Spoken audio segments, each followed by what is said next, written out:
श्री शिव महापुराण विद्येश्वर संहिता शिव पुराण का परिचय अध्याय 2। सूतो हुआ। सूत जी कहते हैं, साधु महात्माओं, आपने बहुत अच्छी बात पूछी है। आपका यह प्रश्न तीनों लोगों का हित करने वाला है।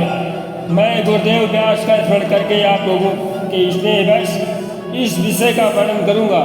आप आदरपूर्वक सुने। सबसे उत्तम जो शिव पुराण है वह वेदांत का सार सर्वस्व है तथा वक्ता और श्रोता का समस्त पाप राशियों से उद्धार करने वाला है। इतना ही नहीं, वह परलोक में परमार्थ वस्तु को देने वाला है। कल की कलमश राशि का विनाश करने वाला है। उसमें भगवान शिव के उत्तम यश का वर्णन है। ब्राह्मणों, धर्म, अर्थ, काम और मोक्ष, इन चारों पुरुषार्थों को देने वाला यह पुराण सदा ही अपने प्रभाव की दृष्टि से वृद्धि या विस्तार को प्राप्त हो रहा है।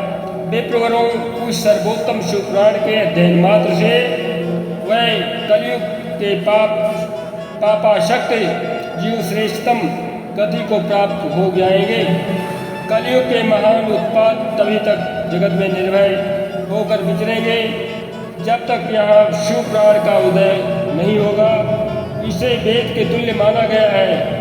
इस वेद कल्प पुराण का सबसे पहले भगवान शिव ने ही प्रणयन किया था। विद्येश्वर संहिता, रुद्र संहिता, विनायक संहिता, उमा संहिता, मातृ संहिता, एकादश रुद्र संहिता, कैलाश संहिता, शतरुद्र संहिता, कोटि रुद्र संहिता, सहस्र कोटि रुद्र संहिता, वायवीय संहिता तथा धर्म संहिता। इस प्रकार इस पुराण के 12 भेद या खंड हैं। ये 12 संहिताएँ अत्यंत पुण्यमयी मानी गई है। ब्राह्मणों, अब मैं उनके श्लोकों की संख्या बताता हूँ। आप लोग यह शब्द आदरपूर्वक सुने। विद्येश्वर संहिता में 10,000 श्लोक हैं, अर्थात 10,000 श्लोक बताए गए।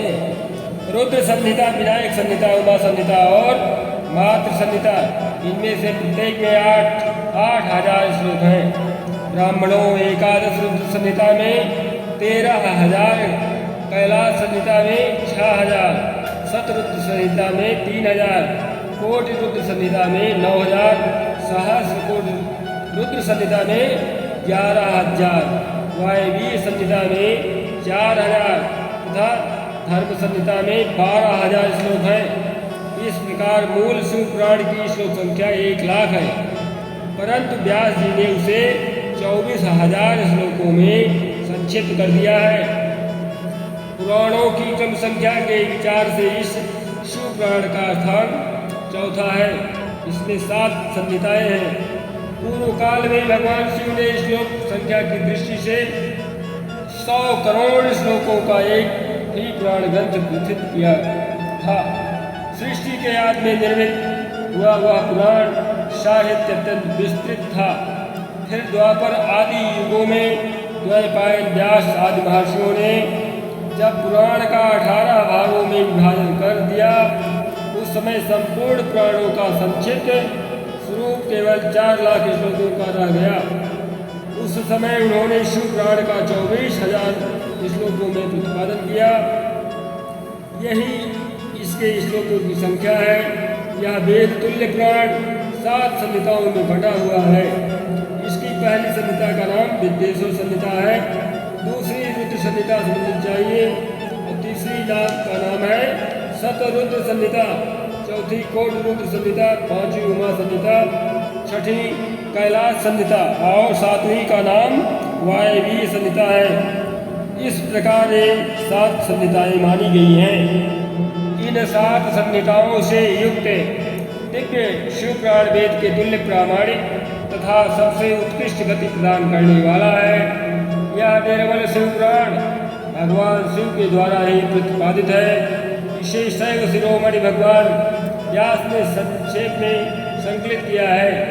यह समस्त जीव समुदाय के लिए उपकारक, त्रिविध तापों का नाश करने वाला, तुलना रहित सत्पुरुषों को कल्याण प्रदान करने वाला है।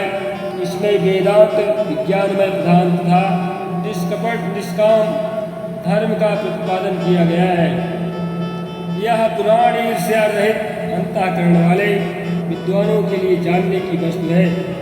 इस इसमें श्रेष्ठ मंत्र समूहों का संकलन है तथा धर्म, अर्थ और काम इस त्रिवर्ग की प्राप्ति के साधन का भी वर्णन है।